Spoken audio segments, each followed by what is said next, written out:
eh, cuando nos ponemos morenos no es cosmética, es un mecanismo de defensa, porque nuestra piel ha detectado que hay daño ya en el ADN, en material genético.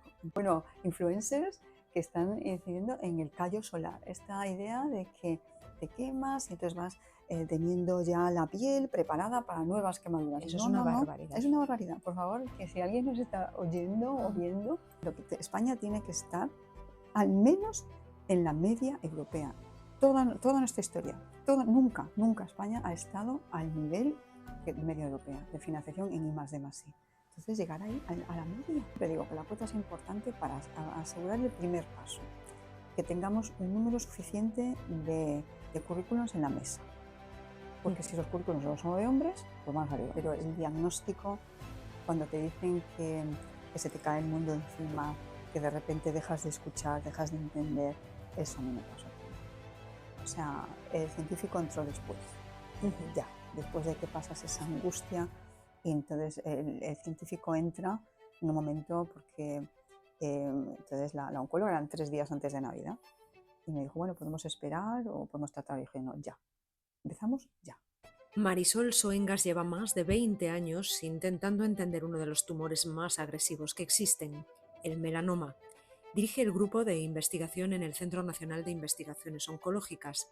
Ha fundado una biotecnológica cuyos compuestos hoy están en ensayos clínicos con pacientes reales y lleva toda su carrera peleando para que los descubrimientos del laboratorio lleguen antes a quien los necesita. Pero en 2023 la científica que estudia el cáncer se convirtió en paciente. Y eso lo cambió todo. Y no cambió nada. Esto es lo que pasa cuando alguien que sabe demasiado decide aún así no conformarse.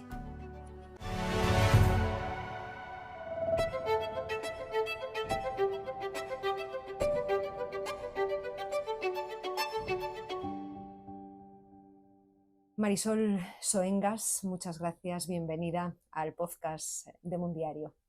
Pues encantada de estar con vosotros, la verdad que me hace muchísima ilusión porque he visto otras entrevistas y son tan fantásticas que bueno, es un honor. Pues estaremos a la altura seguro, Sí. con una invitada de lujo como tenemos. Y vamos a empezar además, antes de meternos en materia, con una frase que creo además que va a marcar la Sí, charla. Es una frase que te han dicho: Marisol no se conforma.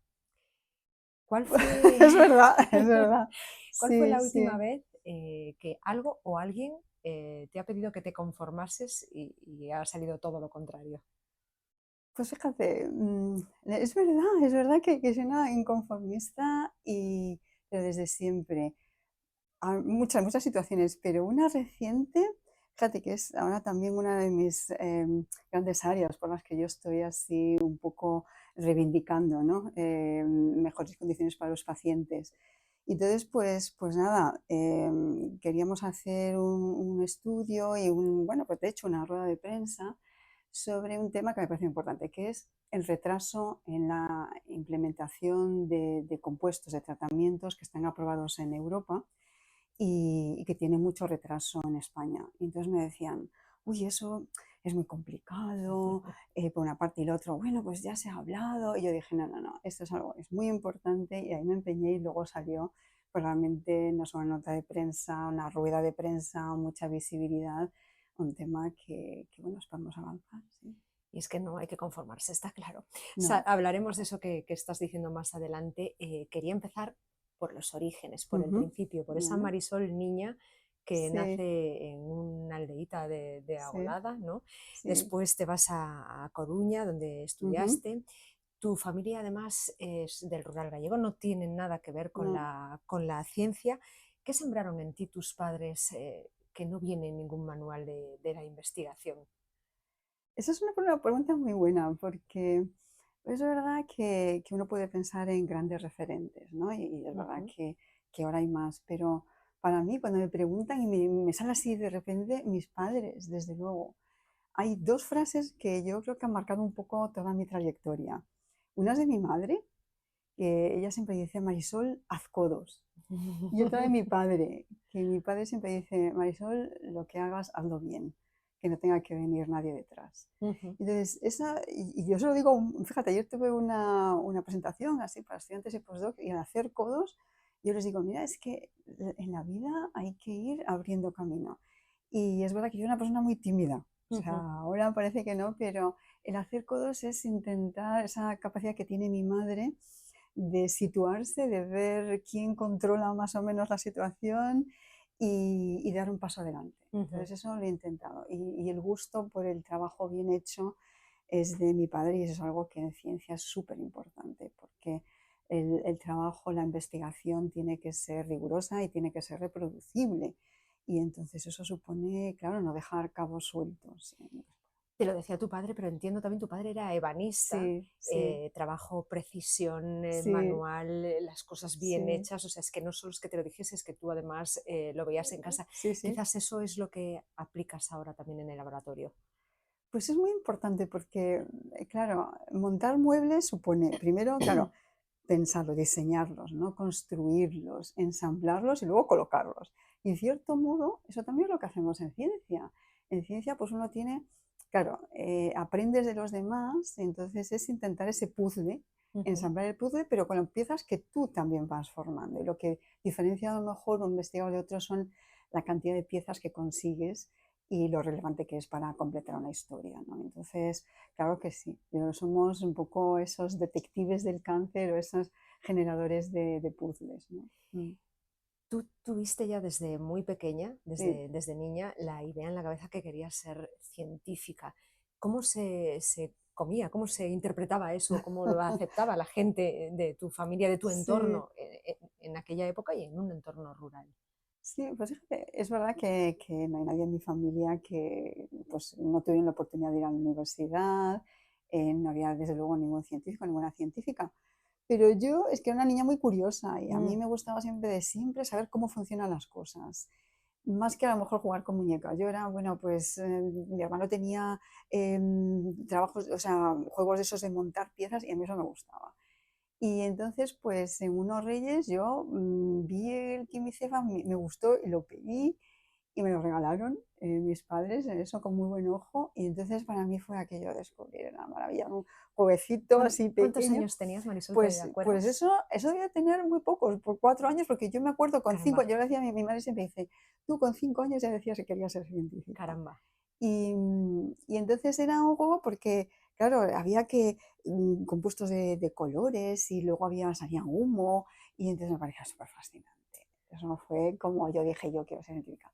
Y luego fíjate lo importante que es para una niña, para un niño, pues una película. Entonces yo vi una película sobre Marie Curie, una de estas películas antiguas, que es fantástica.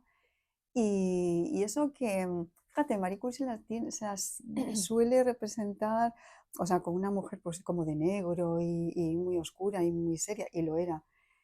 A mí lo que me impresionó en aquel momento era, bueno, pues que esa perseverancia de buscar y buscar y buscar, y entonces me gustó.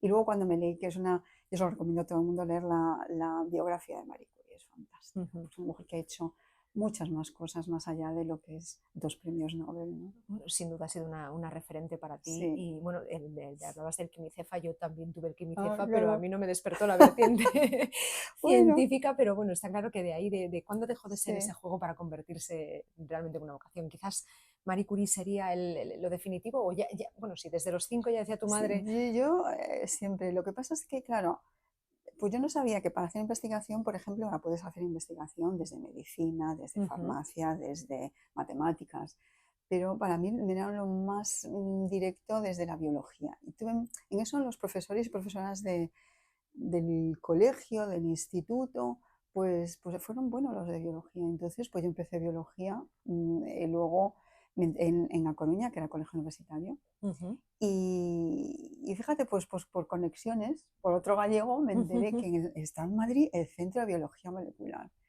Y aquí me pareció ya, yo dije, yo yo que tengo que ir. estar Entonces ahí. vine a hacer pues vas a verlo, trasladé el expediente, yo creo que eso fue una de las mejores decisiones, porque ahí, bueno, pues te expones ya a lo que es la ciencia de verdad, entre En comillas, ¿no? mayúsculas. Sí, sí. Y ahí llegó la gran Ujú, Margarita Salas con sí. esa experiencia, ese aprendizaje. ¿Qué aprendiste de ella que no estaba en ningún protocolo? ¿Qué aprendí? Pues mira, de Margarita muchas cosas. Aprendí primero ya en la primera entrevista, porque, bueno, yo pregunté a ver que cuál era el mejor laboratorio, así. Bien. Entonces me dijeron, es verdad, yo era una niña de matrículas, tengo que decir, de muy buenas notas. Y entonces pregunté y me dijeron, pues Margarita Salas. Entonces, pues nada, yo pedí una entrevista sin saber muy bien quién era, tengo que decir. Solo Ujú. sabía que era una persona. Claro, porque ahora hay muchas más, Correcto, sí. claro, pues tienes por internet, etcétera. Entonces, en aquel momento, pues yo fui a la biblioteca, no me entendí, no sé, las publicaciones son muy complicadas. Perdona, Marisol, ¿estamos hablando del año? Pues estamos hablando del año 89, Ujú. 90, por ahí. Ok.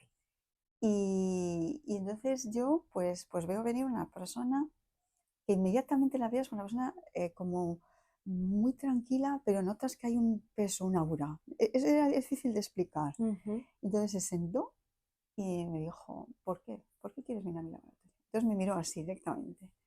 Entonces yo empecé, bueno, porque he visto sus publicaciones, y es un laboratorio muy bueno, y siguió mirándome, pero sin decir nada. Entonces, lo que estaba intentando es que yo, o sea, hablase y pasase de la primera pregunta que yo tenía en mi mente a realmente quién era yo, sin preguntarme, ¿eh? O sea, eso es una habilidad muy curiosa. Me dijo, ah, vale, y bien, bien. Y entonces, claro, una situación que no te pregunta nadie, pues tú tienes que hablar, ¿no? Y luego creo entonces ya le conté, bueno, yo he estado en un laboratorio, en segundo de carrera, y tengo esta ilusión, y entonces ya creo que captó que yo tenía ganas, que tenía ganas. Y al terminar la entrevista me dijo, bueno, yo no tengo laboratorio, tengo mucha gente en el laboratorio, pero te voy a dar una oportunidad. Entonces ya, aquello. Entonces, eso es lo que quiero decir es el aprendizaje de dejar hablar Ujú. y que sea la persona que para intentar ver. No deja de ser investigación. Claro, Mm. totalmente. Me estaba totalmente todo el tiempo analizando sin que yo a lo mejor fuera, ahora sí soy Ujú. consciente, ¿no? Y luego un aprendizaje muy importante, todos los que pasamos por el laboratorio de Margarita, y para las mujeres sobre todo, es el trato exquisito que tenía con todo el mundo. O sea, nos exigía mucho a todos y a todas, por igual. O Ujú. sea, cuando estabas en la laboratorio de Margarita nunca hay una distinción por ser hombre o por mujer. Yo nunca pensé que iba a poder tener un problema por ser mujer en ciencia, porque la había tenido ella, una persona súper conocida y muy respetada, ¿no? O sea, que Ujú. eso es un aprendizaje también. Y luego aprendes a organizar un laboratorio muy grande, y lo tenía muy bien organizado, de tal manera que todos los estudiantes que empezamos estuvieran acompañados. Entonces, bueno, Ujú. el no dejar a nadie detrás, El ¿no? no dejar. Si volvieses ahora a tu primera semana en ese laboratorio, ¿qué le dirías a esa Marisol de entonces? Que a la Marisela de aquel momento le diría, uff, disfrútalo todo y van a venir cosas fantásticas. Sí, porque claro, al principio tienes mucho miedo, porque yo, claro, pues jovencita, de A Coruña, y entonces te encuentras a todos los mejores de las promociones de todas las mejores universidades, y entonces al principio tienes como un poco intimidante, ¿no? Y entonces le diría, no te preocupes, que va a ir todo fantástico. Y atrévete antes. Me tardé un tiempo en atreverme a hacer preguntas, ¿no? Porque era muy nerviosa, yo tenía muy tímida. O sea, Ujú. sí. Pues mira, un buen aprendizaje, claro que Sí, sí. Y de esa primera escuela das el salto más sí, grande de tu vida, cruzas el Atlántico, sí, Cold Spring Harbor en Nueva York, sí. Michigan, dos sin duda de los centros más exigentes del mundo en investigación oncológica. ¿Qué diferencia encontraste en la cultura científica americana que no había aquí en aquel momento? Bueno, muchísima diferencia. Yo ya, es verdad que partía de un laboratorio grande, que hablábamos en inglés, o sea, eso Ujú. yo lo llevaba un poco ya trabajado, pero lo que llegas allí te das cuenta de la ambición, por una Ujú. parte. La ambición en el sentido de big picture, de poder hacerte las grandes preguntas, ¿no? Y luego, bueno, ¿cómo contarlas? Entonces, la frase favorita de mi jefe, Scott Lowe, en aquel momento, dice, mira, si te haces una pregunta aburrida, vas a tener una respuesta aburrida. Ujú. Y eso es algo que yo te lo digo, de eso digo a la gente, hay muchas cosas que uno puede hacer, pero vamos a intentar ir un poco más allá. Y luego contarlo, claro, aprendes inmediatamente que tienes que entusiasmar a la gente que te escucha. Y a veces no sabes en un auditorio o una charla que das, tanto para la comunidad científica o no científica, quién está ahí. Entonces, dedicarle tiempo y dedicarle esfuerzo a pensar en la audiencia, Ujú. y que que la gente cuando te escuche entienda por qué y para qué, ¿no? ¿Y cómo se aprende a hacer esas preguntas que de verdad importan? Uy, eso vas aprendiendo con el tiempo. No, no, eso no es algo que uno. Yo siempre digo, no nacemos científicos, pero aprendes desde luego a utilizar los recursos. Ujú, Y una cosa que aprendí en Estados Unidos, muy, muy importante, el networking, o sea, ujú, la gente que conoces. Y ahora, por supuesto, pues se hace mucho más énfasis, ¿no? Pero en aquel momento, pues está claro, que cuando vas a un congreso, que te conozcan. Y ese codos, hacerse, eso es muy importante porque, claro, cuando está en un congreso de 300 personas, pues al principio uno va pues con un trabajo pequeñito, con un ujú, póster, entonces tienes que empezar a ver quién es la gente que es más relevante y hablar con ellos y con ellas. ujú. Y entonces ahí aprendes un poco. Y aprendiste también, que un poco lo contabas antes, que la ciencia se cuenta, Sí, que hay una diferencia enorme entre publicar datos y convencer a alguien de que sí. de lo que has encontrado pues cambia algo. ¿Qué cambia cuando sabes contar lo que descubres? Ahí hay dos puntos, porque es verdad que hay personas que cuentan bien porque lo han pensado bien Ujú, y porque tienen detrás pues unos resultados y realmente un pozo, digamos así. Y luego hay gente, claro, que te cuenta humo. El humo enseguida se ve también, ¿eh? Es verdad que los americanos, bueno, americanos y son bueno, mucha más gente, prácticos, ¿no? sí, Más sí, pero esto pragmáticos. de, bueno, pues el cuento de la lechera, ¿no? Ujú, Y yo eso creo que con el tiempo aprendes sobre todo, claro, a los mensajes tienen que ir dirigidos. Si un mensaje, estamos dando una charla para niños y niñas en colegio, es distinta que si la charla será para adolescentes o para el público general. Eso lo aprendimos mucho, luego si quieres hablamos de la experiencia que tuve en Conócelas, en la Asociación Española de Investigación ujú. contra el Cáncer. Pero contar también, pues cuando uno está presentando un trabajo para posibles revisores de las revistas científicas o para editores de revistas, es muy diferente. Entonces, por ejemplo, Enfocar el mensaje, claro, claro. y nosotros ahora, por ejemplo, aquí en este centro, el Centro Nacional de Investigaciones Oncológicas, hacemos mucho énfasis en el elevator pitch. El Ajá. elevator pitch es esta charla de 2 minutos o 3 minutos O incluso o uno. uno, sí, sí, en que te tienes que presentar, decir, ¿por qué me tienes que escuchar? Porque esta gente que está escuchándonos, pues debería continuar con este podcast, ¿no? Ujú. Y yo les diría, bueno, porque van a aprender una persona que disfruta de la ciencia, que quiere contribuir a la ciencia, melanoma y también con pacientes. Y fíjate, eso es un minuto. Ujú. Y esas cosas, eso es importante. Y antes no se enseñaba bien. Es que, bueno, a lo mejor quizás antes no fuese tan importante, pero ahora en No. la sociedad en la que vivimos, en el de ya, ya, ya, o sea, y que ya me canso y que Ah, es el bueno, momento del scroll, con entonces Twitter, Instagram y es TikTok, ahora, sí. eso, ese elevator pitch lo haremos también en el podcast, luego Ah, bueno, pondremos al principio ese minuto para que la ya, gente se ya. enganche y luego siga toda la entrevista. Marisol, esa etapa americana, Mm, no estuviste sola, te ujú, acompañó tu marido, que es científico también. sí. ¿Crees que, bueno, él imagino que renunciaría o adaptó su vida, digamos, a ti? Eso fue Mm. importante para ti, entiendo, ¿no? Sí, bueno, mi marido sí es científico, es neurocientífico. Él ya estaba en Estados Unidos, pero bueno, yo busqué, bueno, pues me gustaba Cold Spring Harbor y es verdad que él no renunció, o sea, en nuestro caso ha sido compartir, pero es Ujú, cierto que ha sido muy generoso siempre, en el sentido de que, pues a lo mejor yo dije, oye, pues he encontrado un laboratorio que me gusta mucho en Cold Spring Harbor, y entonces él dijo, bueno, pues yo voy a mirar también, ¿no? Y cuando volvimos, estamos pensando volver a España, pues también empecé a hacer unas entrevistas en distintos centros y dije, bueno, pues yo también. O sea, sí que en ese sentido me ha acompañado, no ha, digamos, renunciado a nada, pero sí que ha sido una persona que de hecho me ha impulsado a mí bueno, pues a seguir yo soy una persona muy inquieta y entonces es un poco mi calma, ¿no? Es la balsa de reposo para el viajero, sí, yo creo que Eso viene es bien, sí. un buen complemento, sin Sí, duda. sí. Hablabas del momento de volver también. ¿Qué pesó más en esa decisión? ¿El querer volver o algún proyecto que Mm. encontraste aquí?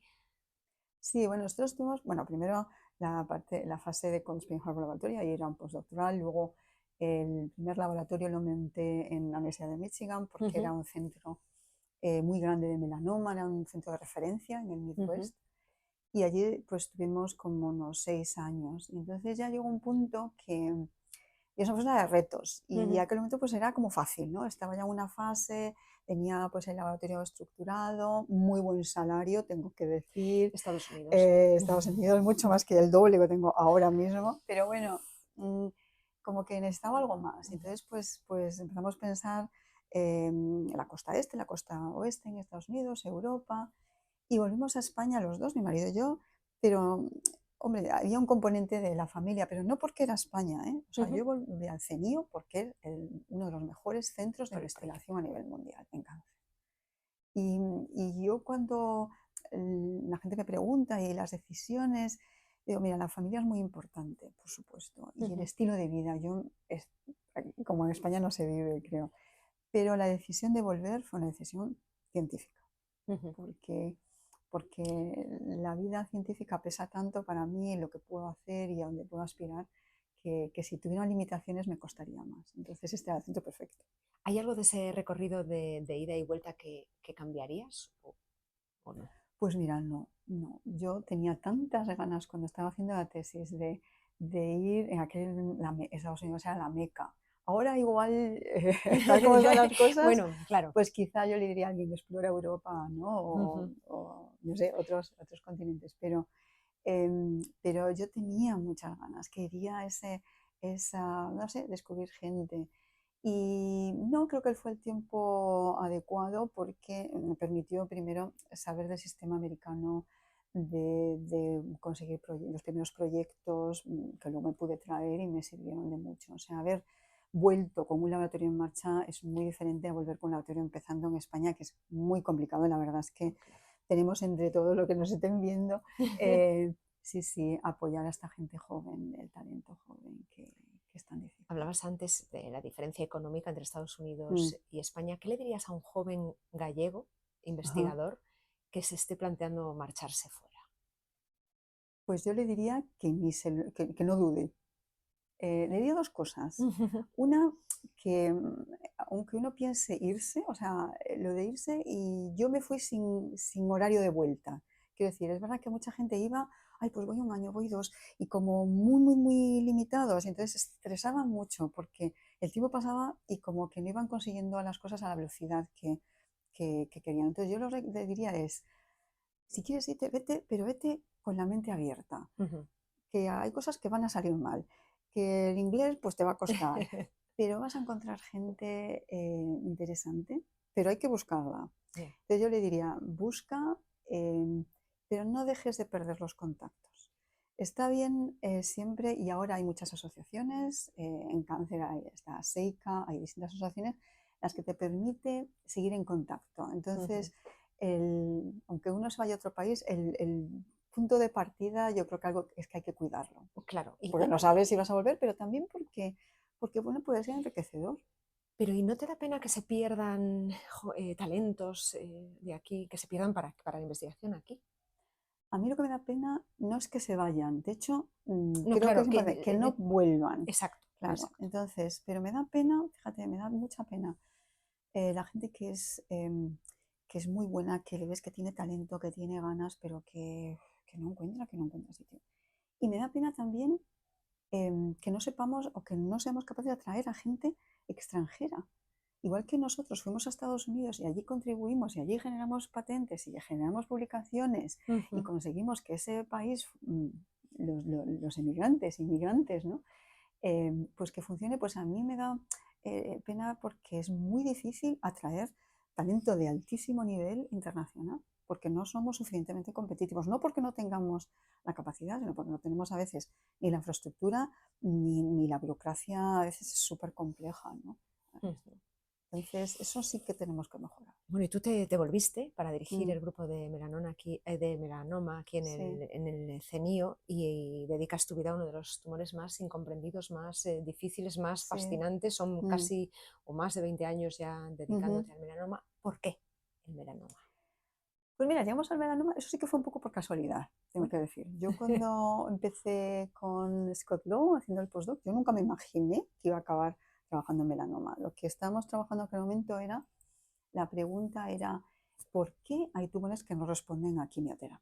Esa era la pregunta Ujú. general, ¿no? Y, y bueno, pues también, pues fíjate, como lo que es contactos, un español, un oncólogo, Carlos Cordón Cardón, dijo, oye, fuimos a Estados Unidos, a Nueva York, Memorial Sloan Kettering, y nos dijo a mi jefe, melanoma es muy agresivo, deberíais de considerarlo. Entonces yo empecé a leer y me pareció fascinante porque en aquel momento es que la vida media de un paciente con melanoma metastásico era poco más de un año. Es un tumor que poco más de 1 milímetro de grosor tiene capacidad de diseminarse por el organismo.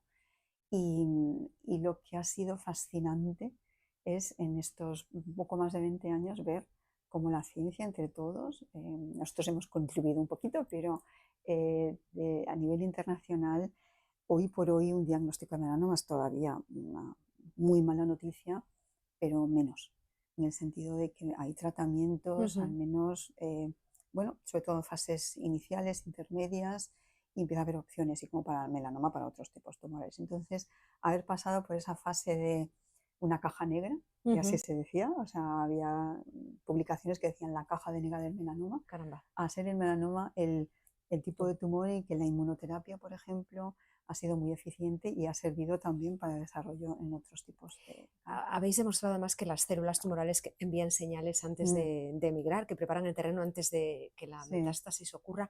¿Cómo le explicas eso a alguien que necesita entenderlo y que no sea científico? claro. Yo cuando explico el cáncer utilizo esta analogía de em, coches de carreras. Ujú. Un tanque, ¿no? Es un coche. O sea, las células tumorales son como coches que van adquiriendo alteraciones. Pues un alerón que los hace más aerodinámicos, tiene una carrocería también pues resistente a terapias y tal. Y además los coches, estos son coches muy curiosos porque el melanoma sobre todo, pues tiene muchos pilotos, no Ujú. tiene uno. Entonces eso quiere decir que no puede, eso es la dificultad de ir a atacar, porque si tú Claro, sacas el piloto dices, ya bueno, pues está. ahora se te va a parar el coche. Pues no, tiene muchos.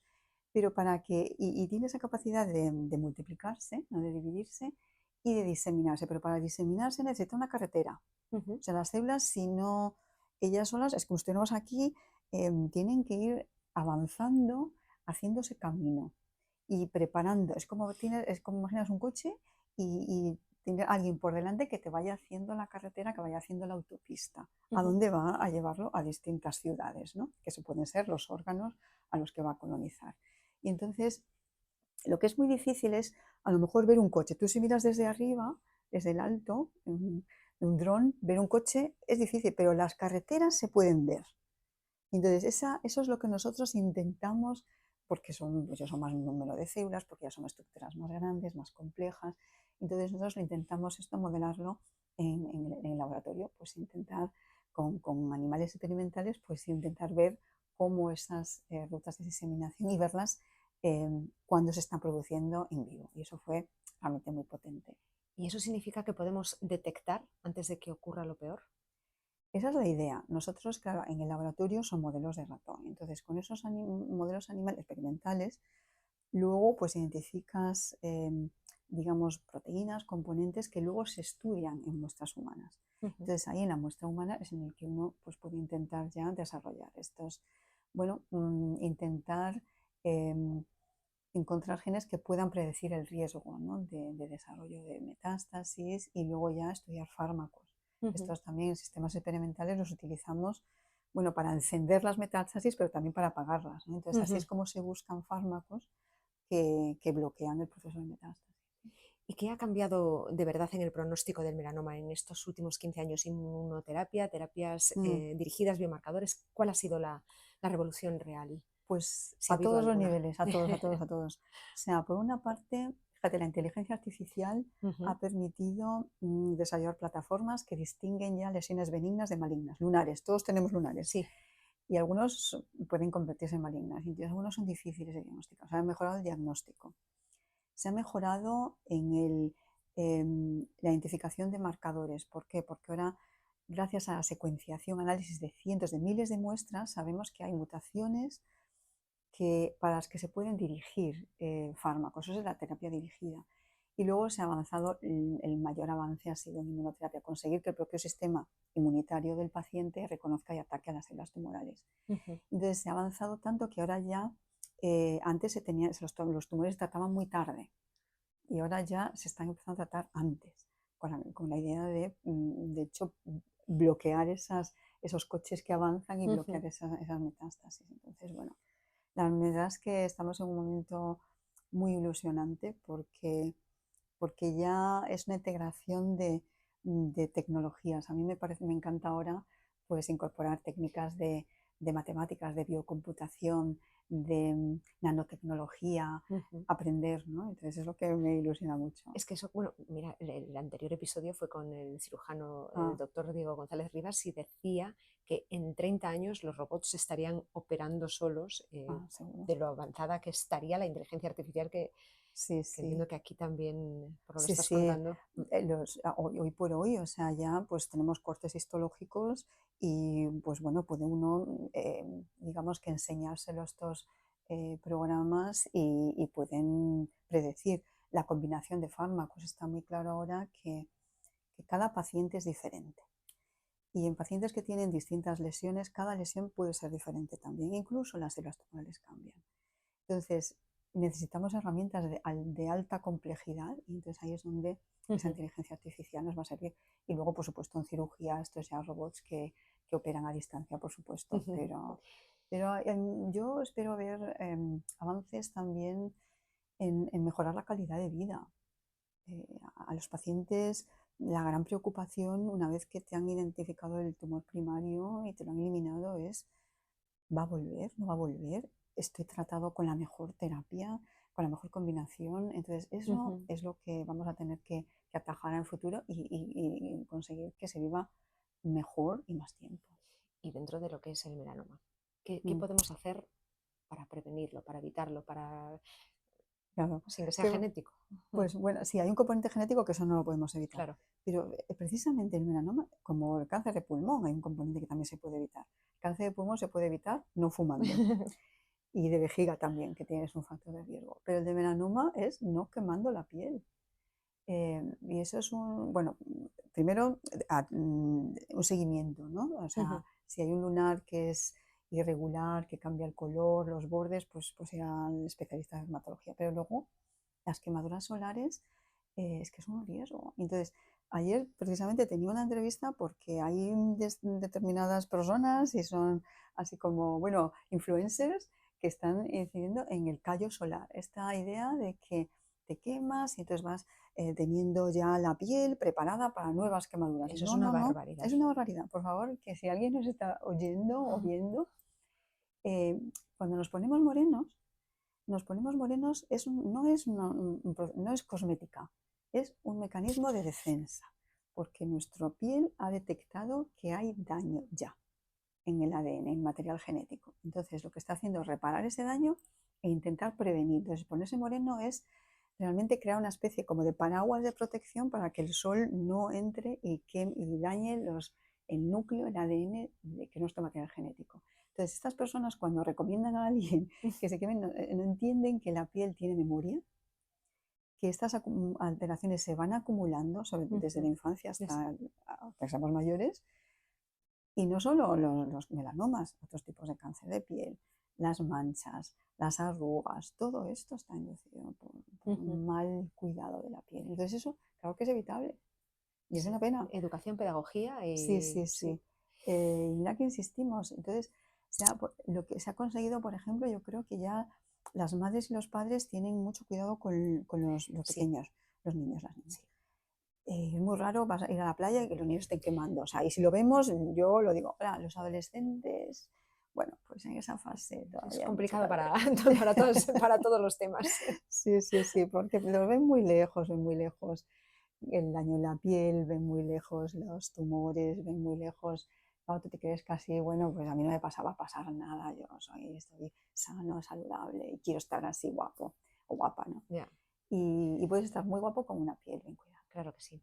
Marisol, una pregunta que nos hacemos muchas personas y que pocas veces nos contestan a lo Sí, mejor con honestidad. ¿El cáncer tiene cura? ¿O quizás a debamos ver, acostumbrarnos a...? sí, cáncer tiene cura. Primero, hay muchos tipos de cáncer. Ujú. Eso primero. Entonces, más de 100 tipos de cáncer. Y luego lo que digo, como para cada paciente es diferente. Entonces, eh, los científicos, o sea, la comunidad científica, la comunidad médica en general tiene mucho cuidado de utilizar la palabra curación. Claro. Curación es una palabra mayor. Nosotros solemos utilizar, yo prefiero, una situación libre de enfermedad Ujú. o resistencia, o tratamientos a largo plazo, efectos beneficiosos. Es cierto que hay tumores de poli que se curan. Un melanoma identificado finito a tiempo se cura. Hay linfomas y leucemias que tienen un porcentaje de supervivencia muy elevado. Pero vamos a ser cuidadosos y entonces a las personas lo que hay que decir es, bueno, pues tiene usted muy buen pronóstico. O hay que cuidarse. ¿Y dónde crees tú que está el horizonte real en el que la ciencia pueda alcanzar en los próximos, por ejemplo, 20 años? Mira, yo 20 años es tan lejos, Es... ¿no? Y a mí lo que me gusta de la ciencia es que yo no sabía que hace 5 años, no sabía que iba a estar ahora. Bueno, no sabía que estaba aquí, pero que no sabía que iba a estar a lo mejor en una situación de haber liderado no solo un equipo, pero una asociación con más de 1.500 personas. No me podía imaginar que, bueno, íbamos a montar una compañía y la compañía ahora ya tiene ensayos clínicos, 7 ensayos clínicos en pacientes, y eso en 5 años. Yo en 5 años espero que realmente ya el diagnóstico sea más temprano. Eso lo vamos a ver. Y 10 años yo creo que ya mucho más duraderos y con menos efectos secundarios. Eso yo creo que es una realidad. Todavía hay tumores páncreas, por ejemplo, Ujú. eh, resistente, pero están habiendo grandes avances y, bueno, pues nos van a sorprender. Yo creo que la ciencia nos va a sorprender, para bien. Esperemos. Hablamos de ese talento, de esa cultura científica. España y Galicia tienen un Mm, talento extraordinario, pero llevamos décadas con una asignatura pendiente, hacer que se valore sí. la ciencia. ¿Qué hacemos? Ay, ¿qué hacemos? Pues fíjate, y esto no lo preguntamos. Yo creo varias, como hay varias patas en todo esto. Por una parte, yo creo que se tiene que entender mejor. Se tiene que entender mejor, y eso es lo que hablamos antes de la comunicación. Ujú. ¿Qué se está haciendo a nivel de laboratorio y cómo eso está ayudando ya y está favoreciendo ya, pues eso, mejor calidad de vida de pacientes de mama, de páncreas, de vejiga, de pulmón, etcétera? Entonces, eso es una parte de comunicación. Luego una parte de educación y de reivindicación. Tenemos que ser mucho más exigentes con nuestros representantes políticos. Es que lo ves cuando vienen las elecciones, siempre se habla, bueno, la ciencia suele estar ahí, a lo mejor se menciona 2 o 3 veces y es muy importante y lo vamos a apoyar, pero eso no se entiende hasta que se necesita. Entonces, por ejemplo, el ejemplo más bueno de cómo países y entidades y compañías que habían invertido en ciencia avanzaron muy rápido fue en COVID. En el COVID, o sea, es una situación en que se detecta en el 2019 que hay estas infecciones, se descubre la patología, en 2 meses se secuencia el virus, en 3 meses se Increíble. están empezando a desarrollar las vacunas y ese mismo año se prueba en miles de personas. Eso es porque se dedicó mucha claro, financiación, pero porque ya había un trabajo de campo detrás. Entonces, cuando se lo decimos en Galicia, en España, a nivel de España, es que hay que apoyar esa investigación para rentabilizar y maximizar todo el talento que tenemos gente muy buena. Entonces, que no sea solo, yo lo que diría a la gente es que no piensen a 2 años, a 3 años, en su partido político y en su periodo de elecciones. No, hay que pensar a medio plazo. Entonces, hemos visto comunidades autónomas, Cataluña lo está haciendo muy bien, Ujú. incluso País Vasco lo están haciendo muy bien, porque han pensado políticas que trascienden Se esa financia situación. mal porque no se entiende. Se financia mal porque no se entiende y porque no se prioriza. Si realmente diéramos prioridad a la salud, diéramos prioridad a la innovación, diéramos prioridad a realmente a trasladar y patentar e intentar apoyar a la constitución de startups, de spin-off. Ujú. Galicia lo está haciendo bastante bien en ese sentido, Ujú. que está ayudando mucho a lo que es la parte de innovación. pero bueno, estamos por detrás de lo que podemos y de lo que merecemos. Merecemos estar ahora como en los Juegos Olímpicos, pues ahí ganando las medallas porque podemos, Claro, ¿no? ¿qué tendría que cambiar para que un niño de 10 años creciese en una cultura donde la ciencia es tan importante o genera tanta pasión como el Uy, fútbol? mira, si se nos pagase un décimo, si tuviera nuestro contrato fuese un décimo del contrato del gran futbolista o de la gran futbolista, sería otra cosa. Pero yo creo que sí, sí, es valorar y que se vea, ¿no? Que se entienda, por ejemplo, eso, bueno, pues en cáncer es fácil de entender. Es que las cifras están ahí. Una de cada dos hombres, una de cada tres mujeres van a desarrollar algún tipo de tumor si viven lo suficiente.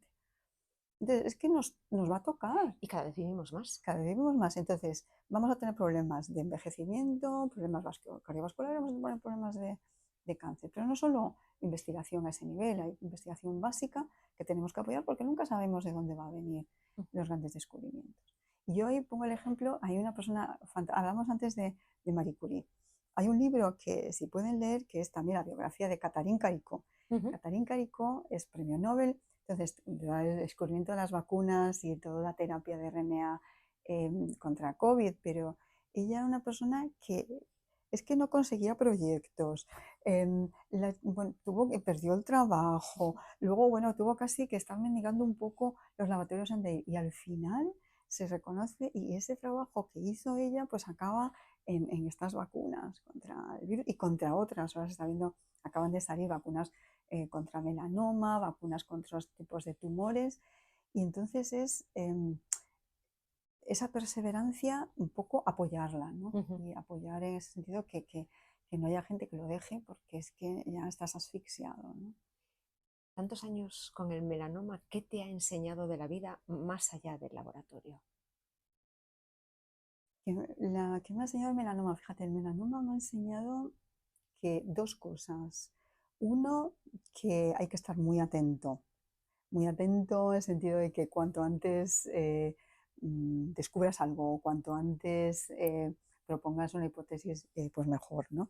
Pero me ha enseñado también que incluso un tumor como este, que era tan agresivo, en el que no había opciones hace poco más de 10 años, se avanza. Entonces es la esperanza, pero me ha enseñado que eso se consigue no con un laboratorio solo, ¿eh? Eso ha sido trabajo de mucha gente y de la clínica y también de la industria. Entonces me ha enseñado a que hay que buscar fuera del entorno en el que uno trabaja, porque si estás en un entorno fácil, como te decía antes, pues no vas a tener grandes sorpresas. Ujú.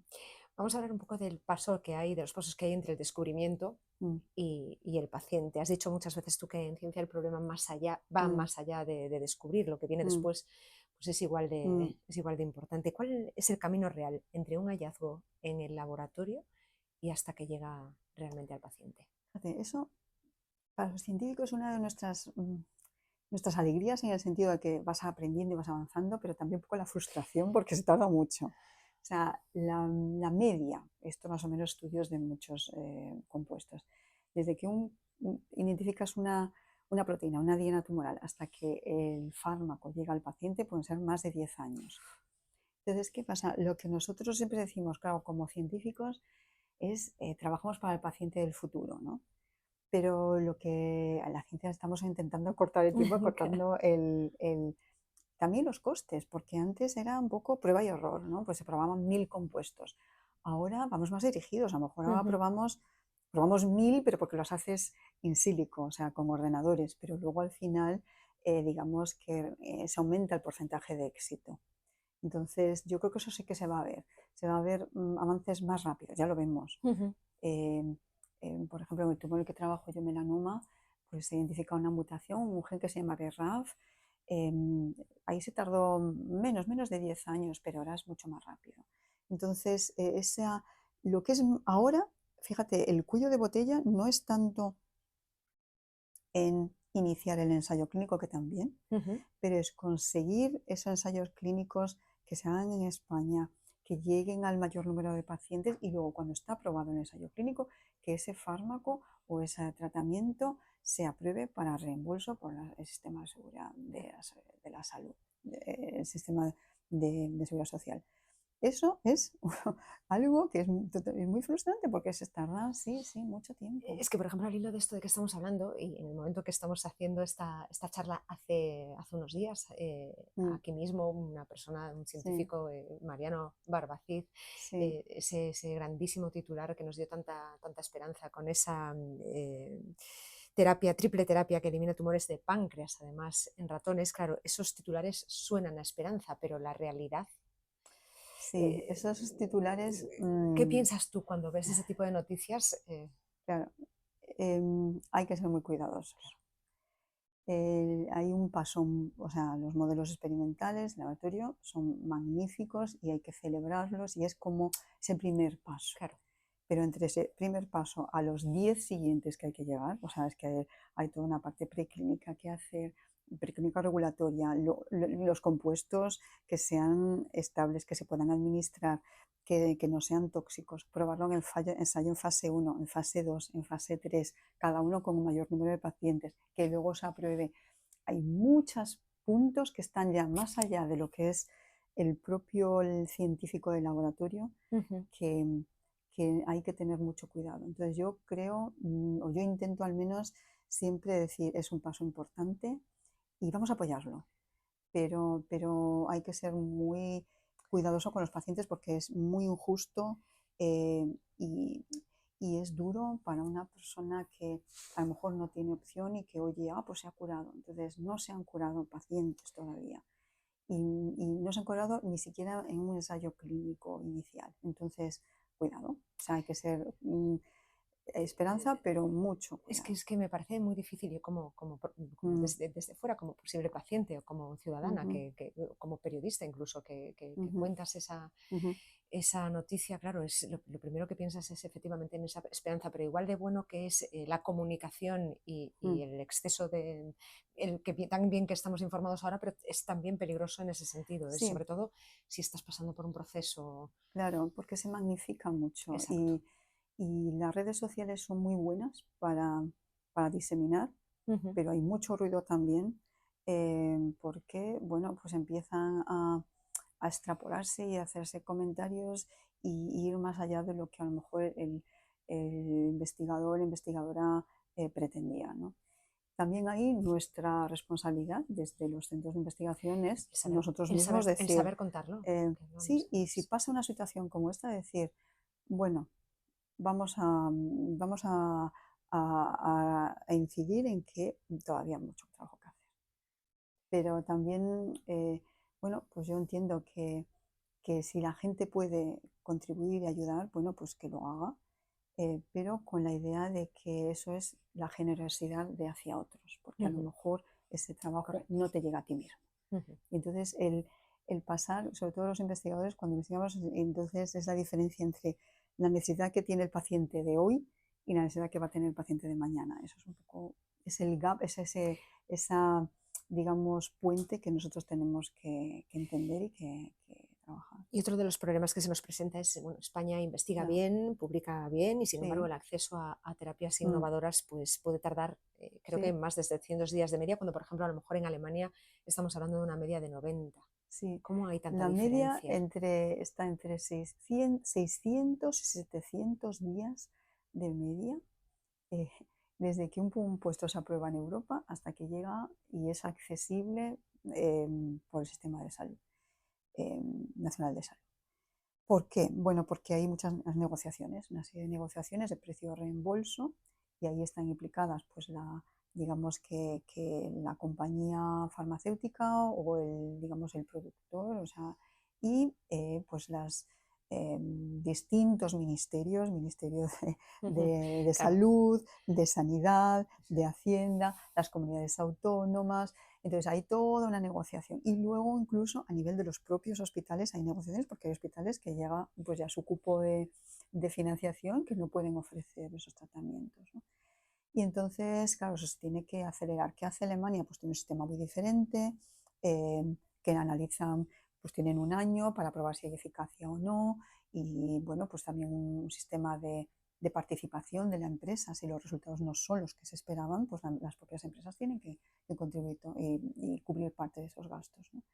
Entonces, bueno, hay toda una normativa europea que se está implementando ya para agilizar toda esa negociación, que sea una negociación mucho más uniforme y acelerarla. Y en esa negociación además es importante porque se está incluyendo también la voz de la comunidad científica, la voz de la comunidad clínica y la voz de los pacientes. Y esa es muy importante, yo no puedo insistir más, la voz de los pacientes se tiene que escuchar. Porque no solo estamos aquí para recibir tratamientos, sino que también para contribuir bueno, pues al desarrollo. Y quizás para cortar esos tiempos, Sí. decidiste meterte en una biotecnológica. ¿Cómo ha sido ese proceso? ¿Qué has aprendido de ello también? Bueno, pues ese proceso, fíjate, es también una de las suertes y de las alegrías que te da formar a nuevos investigadores, ¿no? Entonces, una persona en aquel momento en mi grupo era un postdoctoral, Tamia Tormo, pues teníamos dos resultados y eran muy interesantes porque era un compuesto que atacaba las células tumorales de una forma diferente. Y bueno, eso lo normal es que teníamos una publicación enviada muy potente, pero él dijo, vamos a patentarlo y luego ya, pues vamos a montar una compañía. Y yo decía, ¿seguro? Y entonces, bueno, pues adelante, estas cosas. Y bueno, ya la compañía tiene su vida propia, tiene bueno, todo el equipo de gestión, todo el equipo clínico. Entonces yo, pues ahí he ido aprendiendo. Fíjate, esas cosas de aprender de la gente con la que trabajas. Y entonces ves que es otro mundo, el mundo de la empresa, de las pequeñas biotechs y ya luego cuando quieres dar el salto así más internacional. Y ahí, pues bueno, lo importante que es el equipo. Mira, una de las cosas que aprendes cuando vas a, bueno, pues este tipo de reuniones para presentar la compañía, la primera pregunta es quién que está atrás, equipo. Entonces, claro, no puede ser una persona, ni dos, ni tres, todo. Bueno, pues tienes que saber de marketing, tienes que saber de, bueno, pues de desarrollo de negocio, desarrollo clínico. Entonces, bueno, pues he aprendido mucho. Y otra de las alegrías también que estoy segura que te llevas es porque hay pacientes respondiendo ya a Sí, compuestos que salieron de sí. tu grupo. Eso tiene que ser... Mira, eso no hay nada, pero nada que compare hablar y conocer a una persona que se ha beneficiado. Y mira que yo pues me he ilusionado muchas veces por muchas publicaciones, pero esto ya, y es trabajo de la compañía, pero los ensayos clínicos suelen ser anónimos, o sea, nosotros no conocemos a los pacientes y yo desde luego los investigadores no conocemos a los pacientes, pero una paciente en particular que quiso saber, quería agradecer personalmente al laboratorio de dónde había partido la idea.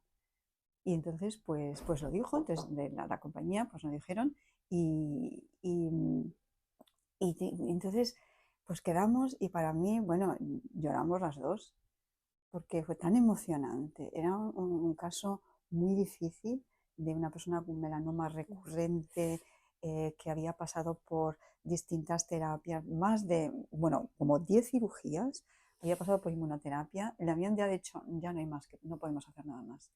Y ella misma, tengo que decir, pues, y eso es el valor de la comunicación y de los medios, pues vio una entrevista que nos habían hecho, una entrevista sobre la compañía, se enteró, buscó con sus oncólogos y oncólogas y entonces llegó al ensayo clínico con la satisfacción tan grande de que, bueno, ella y otros pacientes pues llevan libres de enfermedad, pues sí, más de 2 años y eso es maravilloso. Qué Qué maravilloso. emocionante. Entonces, eso es que te pone la piel de gallina Sí, porque totalmente. es lo más bonito. Entonces, yo tengo una foto porque le pedí permiso. Normalmente a los pacientes los mantenemos en absoluta confidencialidad, pero ella quería, dice, ¿cómo puedo ayudar? Entonces, pues tenemos una foto que luego a lo mejor la ponemos para que la puedan ver. Es una foto que estamos Claro. las dos y un café que estamos tomando y hemos seguido en contacto porque claro, dices que yo de estos 2 años, pues nada, tengo mis nietos, he visto crecer, he visto hacer cosas, y entonces eso es maravilloso. Pues mira, con esa emoción, y hablábamos antes de, bueno, de lo difícil que es llegar al paciente, si a ti el gobierno te encomendase o pudieses formar parte de esas decisiones, ¿qué tres medidas tomarías para que la ciencia llegase antes al paciente? Madre mía, tres. Tres, te digo tres Pues por sí, acotar. bueno, a ver, a ver, lo primero es mm, la financiación, eso, es que eso es punto número uno, pero no una financiación a corto plazo. España tiene que estar al menos en la media europea. Toda nuestra historia, nunca España ha estado al nivel de media europea de financiación en I+D+I. Entonces, llegar ahí a la media. Y eso sería lo mínimo. Nosotros desde la Asociación Española de Investigación sobre el Cáncer, ASEICA, pedimos duplicar los presupuestos para investigación, para llegar, por lo menos pasar del 2,5 al 3, sería lo ideal, ¿no? Pero no es suficiente. Luego hay que favorecer toda la parte de innovación, realmente formar a los investigadores y favorecer toda una estructura de colaboración público-privada. Que la ley de mecenazgo, muy importante, que eso se tiene que facilitar para que la gente pueda donar y para que las empresas se puedan beneficiar. Y luego el tercer punto, bueno, por supuesto el apoyo al talento joven que podamos y al talento extranjero de donde sea. Que hablabas antes, sí. Y luego, claro, pues acelerar los tiempos. Y luego el tercer punto, que creo que es muy importante, hay que trabajar en equidad. Yo nací en una aldea, pero ahora vivo en una gran ciudad. Y bueno, pues hay mucha diferencia. No porque las aldeas no tengan acceso, sino pero es mucho más complicado. Todo lo que es la España rural, hay muchas, digamos, desigualdades entre comunidades autónomas, incluso en la misma ciudad, en los hospitales, y eso no es justo. Entonces, eso es algo que también se tiene que trabajar. Pues vamos a continuar por las desigualdades, en este caso hombre-mujer, aunque tú has dicho al principio que con Margarita Salas nunca sentiste, bueno, en el momento de empezar nunca sentiste nada, al contrario, pero sí hay una experiencia que te he escuchado en alguna ocasión en una mesa con 15 corbatas y que lo que decían es que había que proteger a Marisol. Pues sí, esa fue mi primera mesa. Esa fue la primera de muchas que hubo después, pero la primera, que era cuando, pues nada, me estaba presentando al departamento, y el departamento clínico, y todos los hombres de investigación, todos eran hombres. Y entonces, pues sí, yo, claro, ahí pues, hay que proteger a Marisol. Entonces lo que hice, y yo, es de estas mejores decisiones que creo que he tomado en mi vida, pues cogí y le escribí un email al director, al chair del departamento. Le dije, gracias a doctor Borges, y le dije, pero si tiene algo que decirme, dígame a mí, pero no me lo diga en frente de mis compañeros porque me pone en una situación de desventaja. Y además, tiene que usted dejar que yo me equivoque. No puede empezar así. Y dijo, bueno, mandé el email y digo, bueno, a ver qué pasa. Pues a los 5 minutos me contestó y me dijo, tienes razón. Entonces, a partir de ahí, bueno, cambió las cosas, por supuesto, pero yo ya, cada vez que iba a estas reuniones de corbatas, yo iba preparada. Cuando había todo, yo que sé, invitados, yo me leía todas las charlas, yo iba a todas las cenas, porque pues, también siendo la única mujer, pero bueno, que yo iba todo. Y luego, cuando me fui, pues era muy diferente. O sea, ya también tener una mujer pues en el departamento, luego se contrató a más mujeres, pero ya también cambió un poco, yo creo, la dinámica entre ellos también. Pero me tuve que hacer ver, ahí sí que tuve que hacer codo. Sí, esa fue la situación que dije, uff, como no lo hago ahora, y estuvo bien que lo hice al principio, porque si lo hubiera dejado, creo que me hubiera costado algo más. ¿La autoridad se pide o se construye? Mira, hay distintos tipos de jefes. Hay jefes y hay líderes. Yo siempre digo que hay jefes que te imponen y que tú tienes que trabajar y te tienes que tragar porque esa es su visión. Pero a mí me gusta trabajar con gente que escucha, y yo creo la gente que a mí más me ha impresionado y que a mí la que me gustaría parecerme es gente que a lo mejor tiene esa habilidad de primero saber qué es en lo que tú puedes contribuir y a lo mejor conseguir hacer sin imponer. No, yo creo que el liderazgo no se impone. A lo mejor ser jefe sí, pero el liderazgo no. Es algo que uno tiene que ganar. Y hablando de cuotas, que también te he escuchado alguna vez y me gusta lo que dices, pero quiero que lo digas aquí, generan debate, genera mucho debate. ¿Qué le dirías tú a un joven investigador que siente que compite en desigualdad por bueno, las primero, cuotas? en absoluto desigualdad. No, no, no. O sea, una persona no se tiene que preocupar, tiene que pensar que em, en, en una empresa, en un laboratorio, en una entidad, la gente que no vale no se queda. O sea, si esa persona no se tiene que preocupar por competir en desventaja, porque aunque haya mujeres, o sea, a esas mujeres se les va a evaluar el currículum y si no es adecuado, pues no se va a aceptar. Y además, las cuotas sí que son importantes porque lo que aseguran, yo siempre digo que la cuota es importante para asegurar el primer paso, que tengamos un número suficiente de currículums en la mesa. Porque si los currículums solo son de hombres, pues van a salir hombres.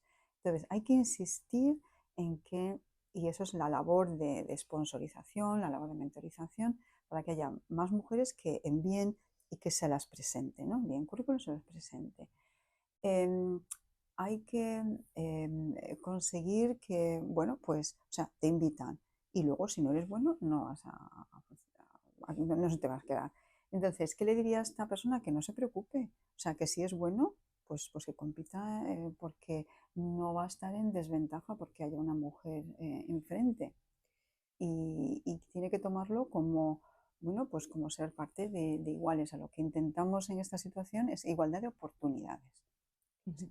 Usas, que te he escuchado también alguna vez el ejemplo de las audiciones a ciegas en Sí. las orquestas de música Mm. clásica. ¿Cómo es Eso eso? ha sido, bueno, esto era, sí, sí, eso fue un caso en el que, pues nada, cuando hacían estas audiciones, pues salían los hombres. Entonces empezaron a hacerlo detrás de un biombo y entonces, claro, sabían quién era y dice, ah, pues y resultó que eran mujeres. Entonces, eso se ha intentado también para los currículums. Y lo que pasa es muy curioso. Hay un estudio que es el típico, se llama el mismo currículum con nombre de mujer y con nombre de hombre. Ujú. Y lo que pasó es que tanto las mujeres como los hombres que recibían el currículum teníamos sesgos. Entonces, quiere decir que el currículum de hombre se solía valorar mejor, con nombre de hombre, la Sí, sí, sí, misma. sí. Entonces, Ujú. por eso es lo que hay que intentar, bueno, pues superar esos sesgos, ¿no? Hablabas antes de mentorizar, de sponsorizar. ¿Por qué es tan importante? ¿Cuál es la diferencia? Mira, mentorizar un poco es acompañar a la persona en, bueno, pues si tiene un proyecto, pues ayudarle en la escritura del proyecto o en la presentación o incluso en decisiones a lo mejor laborales. Sponsorización es ir un paso más allá. Ujú. Sponsorizar es, si ahora hay una charla o yo soy de un congreso y soy una persona, digo, llámala, invítala y escúchala.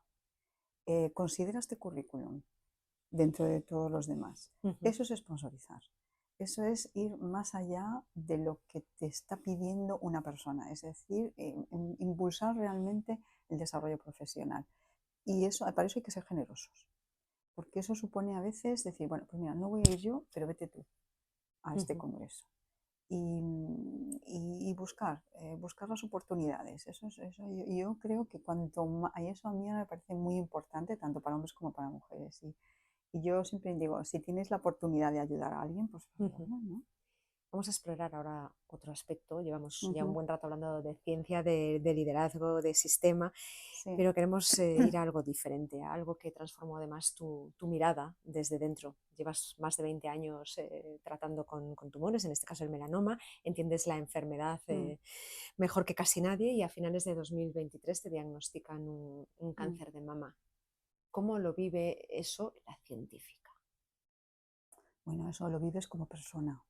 No El hay diferencia. diagnóstico, no, no, el diagnóstico lo vives, vamos, ahí el científico te viene como horas después, pero no, no, no, el diagnóstico, bueno, ya, claro, primero pasas por una serie de pruebas, cada prueba más complicada que la anterior, ya empiezas a tener muchas dudas, porque además yo me palpé una lesión grande, más de 3 centímetros, así, de repente. De repente. Y entonces, claro, ya la científica empieza a pensar, pero el diagnóstico, cuando te dicen que se te cae el mundo encima, que de repente dejas de escuchar, dejas de entender, eso a mí me pasó también. O sea, el científico entró después, Ujú. ya, después de que pasas esa angustia, y entonces el científico entra en un momento porque entonces la oncóloga eran 3 días antes de Navidad Y me dijo, bueno, podemos esperar o podemos tratar. Y dije, no, ya, empezamos ya. O sea, ese mismo día, pues el diagnóstico me lo dieron pues a la 1 de la tarde, yo a las 3 de la tarde estaba pues con la guía y fueron 5, 6 horas, 7 horas. Y ahí es donde entra el científico. El científico entra también todos los días, porque, claro, yo sé, o sea, yo trabajo en tumores agresivos y yo sé que los tumores cambian, evolucionan, que pueden no responder. Y entonces, pues es la preocupación. También es verdad que como científica tengo herramientas y puedo leer, puedo entender y yo llamé, ahora estoy en un ensayo clínico, entonces yo llamé a la persona que diseñó el fármaco con el que yo estoy, que me están tratando, porque tenía que hablar con ellos. Pero como paciente, claro, paciente lo vives, esa angustia no te la quita nadie. Y la preocupación y también un poco ya cuando pasa, ves que el tratamiento va funcionando, que está bien, entonces también la persona entra a decir, estoy bien, bueno, yo nunca he dejado de trabajar, ¿eh? Siempre he trabajado porque quería trabajar, Pero pero el quizás eso estar te ha bien es ayudado decir, también. voy a hacer Bueno, ujú. ejercicio y esa es mi parte de Marisol, pues al margen del laboratorio yo voy a hacer ejercicio, voy a intentar Y cuidarme. no se conforma. No, no, no. Entonces yo no me conformo, por eso, pues el tratamiento, pues claro, yo, pues es decir, de una oportunidad de un ensayo clínico, claro que sí. Y tú lo compartiste en ese momento con tu familia también, pero también Sí, decidiste hacerlo público. mm, ¿Eso te ayudó? mucho. Y es muy difícil, ¿eh? Y lo pensé mucho y hay mucha gente, muchos pacientes que no cuentan porque les da miedo, cómo van a reaccionar, sí, cómo va a reaccionar el entorno, les da miedo perder el trabajo y Ujú. esto está demostrado que hay gente que lo pierde. em, Pero yo, siendo además yo en aquel momento presidenta de la Asociación Española de Investigación sobre Cáncer y además siendo una gran defensora del paciente, yo no me podía callar. Yo tenía que utilizar, no sé, que lo que yo pudiera ayudar, dando visibilidad a lo que pasamos, a lo que necesitamos, a toda, yo qué sé, lo que es todo el apoyo psicológico que necesitamos, todo el apoyo de tratamiento, pues yo no me podía callar. Y de hecho me ha ayudado a también ayudar a otros, ¿eh? Porque luego la gente me llama y casi todas las semanas tengo a alguien que me escribe, me pregunta cómo está, pero también me cuentan cosas y yo también puedo ayudar. Creo que, bueno, pues al final es lo que uno se queda, ¿no? Totalmente de acuerdo. En, mm, en esa ayuda, lo dice también la Asociación Española de Lucha contra el Cáncer, sí, se intenta evitar el lenguaje bélico, que no sí, se trate como, como una claro, batalla, claro, claro, como una claro. lucha. Tú también eres partidaria Por de supuesto, evitar todo eso, por ¿no? supuesto. No hay nada, o sea, y yo antes lo utilizaba esa palabra, yo he Sí, sí. utilizado la palabra lucha contra el cáncer. Los científicos sí luchamos, Y es que está demasiado metido en la sociedad. Mira, yo al hacerte la pregunta, claro. que sabía que no tenía que decirlo, he dicho lucha Claro, contra el cáncer. porque estamos ahí con la lucha contra el cáncer, la batalla contra el cáncer desde Ujú. Estados Unidos. Había pues, presidentes que decían, bueno, Kennedy, ¿no? La lucha contra el cáncer. Em, pero luego los pacientes, es que no, nosotros no, tú no puedes luchar contra ti mismo. Las células son nuestras células y desafortunadamente no las podemos controlar. Entonces, lo que sí que podemos hacer es, bueno, pues no desanimarse, intentar, yo qué sé, pues que cuesta hacer ejercicio, pues vamos a intentarlo, pero lucha no. Y desde luego decir, perdió la batalla contra el cáncer, por favor, que no, eso que no lo digan los periodistas o Mm. los medios, porque no perdemos, eso es, bueno, quiere decir que no hemos luchado lo suficiente. No, No, no es verdad. Y es cierto, y hay veces que uno está animado y hay veces que está desanimado y hay veces que lloras y tienes que llorar y no por eso te tienes que sentir mal, que no estás luchando. Entonces, cuando la gente dice, pues no te preocupes, que todo va a ir bien, y dice, ¿cómo no te vas a preocupar? Claro que te preocupas. Y mm, sobre todo a la gente que si tú no sabes qué tipo de tumor tiene y en qué estadio está, por favor que no se le diga a la gente no te preocupes, porque eso es algo como claro. decir, claro que me voy a preocupar. ¿Qué ayuda a la gente cuando, cuando tiene un Sí, diagnóstico y alguien cercano, cómo se puede ayudar? claro, eso va para cada persona y cada Ujú. situación. Hay gente que depende de en qué estado, si el tumor está muy avanzado y la persona está mal, hay que tener mucho cuidado lo que se dice, por eso no trivializar. Anima mucho simplemente el hecho de que se acuerden de ti. Estar. Por ejemplo, a mí al principio pues un amigo me envió un libro, además un libro de meditaciones, bueno, un libro que me gustó. Otra me invitaron flores. Hay gente que me manda, por ejemplo, música pues por un WhatsApp y eso se agradece muchísimo. Y hay gente que te dice, ¿cómo estás? Y ya me contestarás cuando puedas, porque hay momentos que no, pues si estoy mal no te apetece contestar, Claro. pero el que alguien te pregunta cómo estás o me he acordado de ti, está. Eso es súper importante. Entonces llamar, y a veces, pero llamar hay que tener cuidado porque hay gente que puede hablar y puede no estar bien, pero entonces mandas un mensaje, ¿cómo estás? Quedamos y hablamos. Ya, lo que te conteste ya sigues. El apoyo psicológico, que es tan Ah, sí, importante, sigue siendo una importantísimo. asignatura pendiente en el sistema Totalmente, oncológico. totalmente.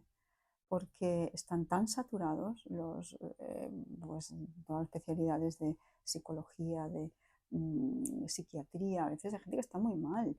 Y yo fui y a mí me ayudó, por ejemplo, la psicooncóloga me ayudó un poco porque yo quería contarlo, pero no sabía cómo. Y entonces, primero, eh, asumirlo uno mismo, cómo lo cuentas a la familia, con qué actitud, porque depende mucho. Si la familia te ve bien y te ve, bueno, que tú no has interiorizado, pues es. eh, y yo me ayudó porque yo decía, es que no se lo puedo contar a mi familia, ¿cómo se lo voy a contar? Que les va a hacer muchísimo daño. Y dicen, bueno, y si se enteran. Entonces, no sé, creo que, y eso es en mi caso, ¿no? Pero hablar, no solo el paciente, fíjate, los acompañantes, las personas que acompañan sufren muchísimo más de lo que nosotros pensamos. Mucho más, porque, claro, para animarlo, pues ponen buena cara, intentan, yo qué sé, pues distraerte y tal, y lo están pasando mal. Y entonces eso, yo ojalá hubiera mucho más apoyo. Sí, Sí, la verdad es que sí. ¿Qué sí. aprendiste de ti misma en este proceso, Marisol? De ti misma como persona. Como persona, bueno, primero que el cuerpo es mucho más resistente de lo que creemos. Mucho más resistente, porque yo cuando recibí el diagnóstico, acabas en Navidad, madre mía, yo como voy a casa ahora, y ahora yo miro atrás y digo, ¿cómo fui capaz de ir y pasar las Navidades, pasar el fin de Claro, año? encima en esa época tan Y claro, delicada. además había otra situación de cáncer en mi familia, entonces yo no quería añadir más problemas. Digo, ¿cómo yo fui capaz de superar eso? Y ahora pienso atrás, pues hay momentos que se me hinchaban las piernas, que yo no podía correr un kilómetro, no estoy corriendo, voy a correr 10 kilómetros en la carrera de la ECC ahora Qué bien. y hago dominadas. Entonces, lo que he aprendido, pues todo el mundo te dice, piensa cada día, ¿no? Un paso cada día, eso sí. Intento, no me gusta hacer ahora planes a largo plazo. Antes tenía planes a 2 años, así de congresos, de cosas. Ahora, cuando me invitan a 2 años, digo, no sé, llámame en un año.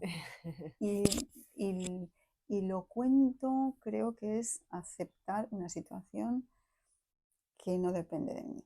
Entonces eso lleva tiempo, pero creo que estoy ayudando a gente Claro. y como, bueno, pues está yendo más o menos bien. Yo no sé cuánto tiempo, porque es verdad que tengo un diagnóstico muy complicado.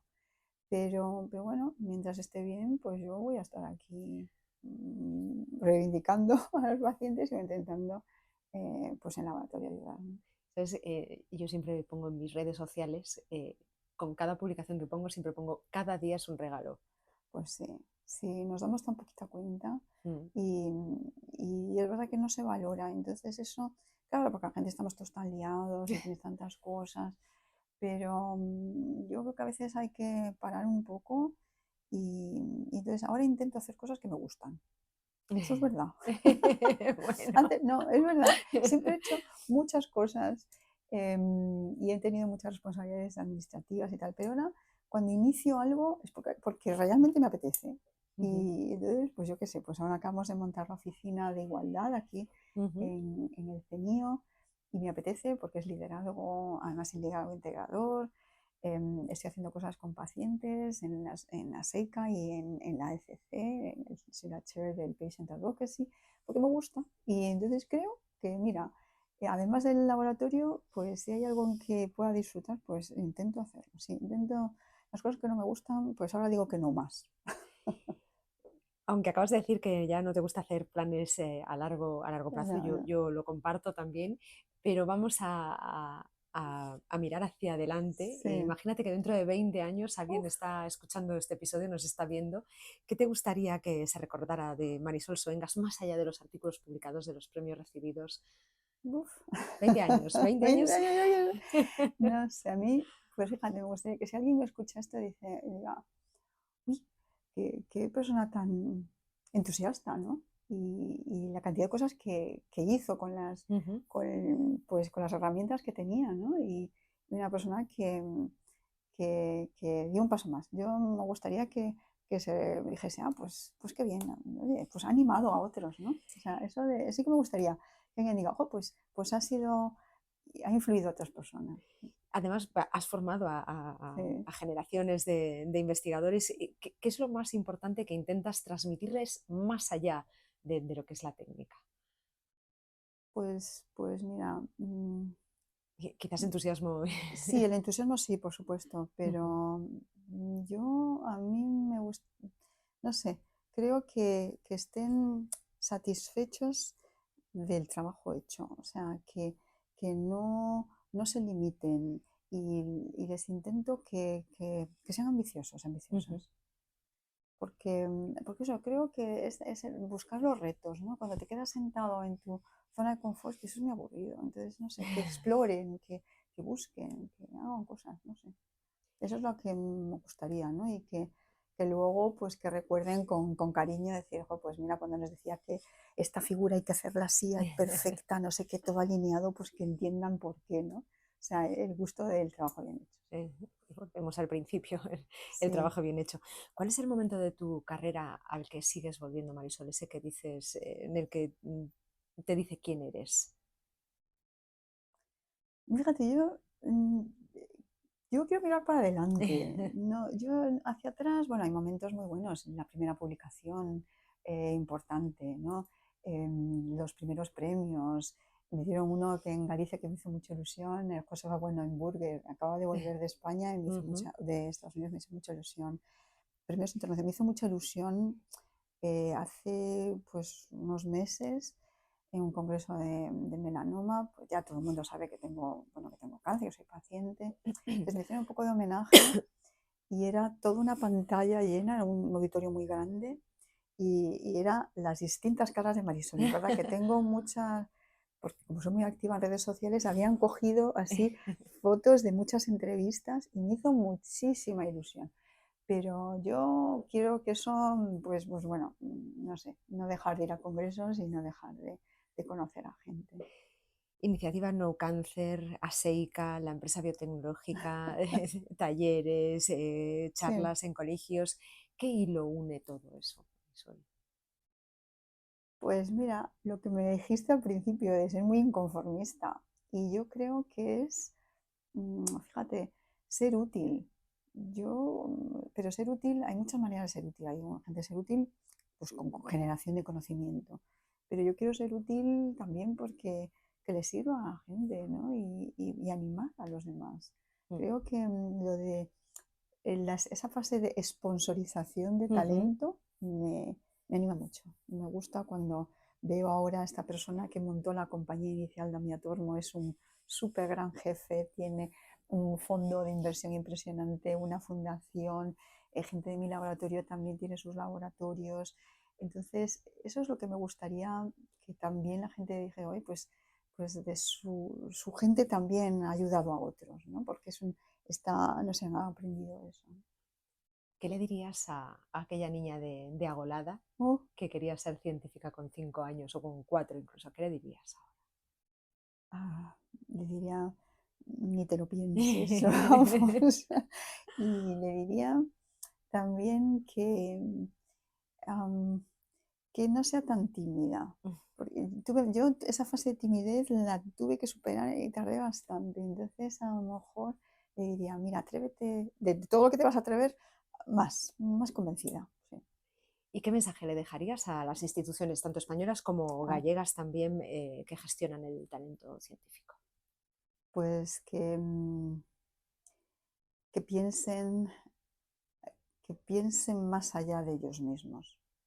Creo que es muy importante, que quieran que realmente, genuinamente, que el trabajo que se inicia, bueno, pues en salud, en ciencia, etcétera, que la persona que llegue lo pueda utilizar para seguir construyendo. O sea, que no se empiecen no sé, a hacer, deshacer, porque tú has hecho, yo quiero hacerlo diferente y quiero. No, que se construya, que se siga avanzando sobre lo de los demás. O sea, creo que pensar a medio o largo plazo de forma generosa es lo que yo le pediría.